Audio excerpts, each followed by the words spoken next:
श्री अरविंद माता अध्याय 5। यदि तुम भागवत कर्म के सच्चे कर्मी बनना चाहते हो तो तुम्हारा पहला लक्ष्य यही होना चाहिए कि तुम वासना मात्र से तथा अपने आप को ही सर्वस्व मानने वाले अहंकार से सर्वथा विनिर्मुक्त हो जाओ। तुम्हारा समस्त जीवन भगवान के प्रति पुष्पांजलि और यज्ञाहुति हो। कर्म में तुम्हारा एकमात्र लक्ष्य हो भगवती शक्ति की लीला में उनकी सेवा करना, उन्हें धारण करना, कृतार्थ करना और उनके प्राकट्य का यंत्र बनना। तुम्हें भागवत चैतन्य से चैतन्य होना होगा, यहाँ तक कि तुम्हारी इच्छा और भगवती की इच्छा में कोई भेद न रह जाए। तुम्हारे अंदर उनकी प्रेरणा के अतिरिक्त और कोई संकल्प ही न उठे। कोई कर्म ऐसा न हो जो तुम्हारे अंदर और तुम्हारे द्वारा होने वाला उन्हीं का चिन्मय कर्म न हो।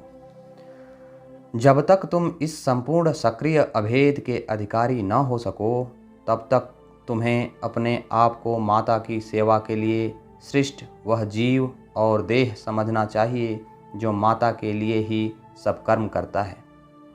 पृथक कर्तृत्व बोध यदि तुम्हारे अंदर प्रबल भी हो और तुम यह अनुभव करो कि कर्म करने वाला कर्ता तो मैं ही हूँ, तो भी कर्म करो माता के लिए ही।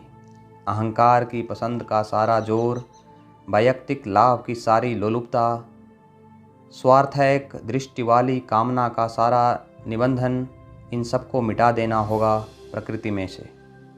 कोई फलेच्छा न रह जाए, पुरस्कार पाने की कोई कामना प्रवेश न करे। एकमात्र फल तुम्हारे लिए हो माँ भगवती की प्रसन्नता और उनके कर्म की सांग संपन्नता। एकमात्र पुरस्कार तुम्हारे लिए हो भागवत चैतन्य और शांति और सामर्थ्य और आनंद की तुम्हारे अंदर निरंतर वृद्धि। सेवा का आनंद और कर्म के द्वारा आंतरिक विकास का आनंद ही निरहंकार कर्मी के लिए यथेष्ट प्रतिफल है। पर एक समय आएगा जब तुम अधिकाधिक यह अनुभव करोगे कि तुम केवल यंत्र हो, कर्मी नहीं। कारण पहले तो तुम्हारे भक्ति बल से भगवती माता के साथ तुम्हारा संबंध इतना घनिष्ठ हो जाएगा कि जब चाहे उनका ध्यान एकाग्र करते ही, सब कुछ उनके हाथों में सौंपते ही तुम्हें उनका सद्यः निर्देश, प्रत्यक्ष आदेश या प्रेरक भाव विशेष प्राप्त होगा। इस बात का अति स्पष्ट संकेत मिलेगा कि तुम्हें क्या करना चाहिए, किस तरह करना चाहिए और उसका क्या फल होगा। और फिर इसके बाद तुम यह अनुभव करोगे कि भागवत शक्ति केवल प्रेरणा और आदेश निर्देश ही नहीं करती, बल्कि तुम्हारे कर्मों का प्रवर्तन और उद्यापन भी वे ही करती हैं। तुम्हारी सारी वृत्तियाँ और गतियाँ उन्हीं से निकलती हैं। तुम्हारी सारी शक्तियाँ उन्हीं की हैं। तुम्हारे मन, प्राण, शरीर उन्हीं के कर्म के सचेत सानंद यंत्र हैं, उनकी लीला के उपकरण हैं, स्थूल जगत में उनके प्राकट्य के पात्र हैं। ऐसी एकता और निर्भरता की अपेक्षा अधिक सुखद स्थिति और कोई नहीं हो सकती। इसमें प्रवेश होने पर तुम अज्ञान के संघर्ष, संकुल, दुखमय जीवन की सीमा पार कर फिर से अपनी आत्मसत्ता के सत्य में, उसकी गंभीर शांति और प्रगाढ़ आनंद में आ जाओगे। जबकि तुम्हारे अंदर इस प्रकार रूपांतर साधन हो रहा है, तब यह बहुत ही आवश्यक है कि तुम अपने आप को अहंकार के समस्त विकृत दोषों से विनिर्मुक्त रखो। कोई मांग, कोई हठ लुका छिपा तुम्हारे अंदर घुसकर तुम्हारे आत्मदान और आत्मोत्सर्ग की निर्मलता को कलंकित न करे।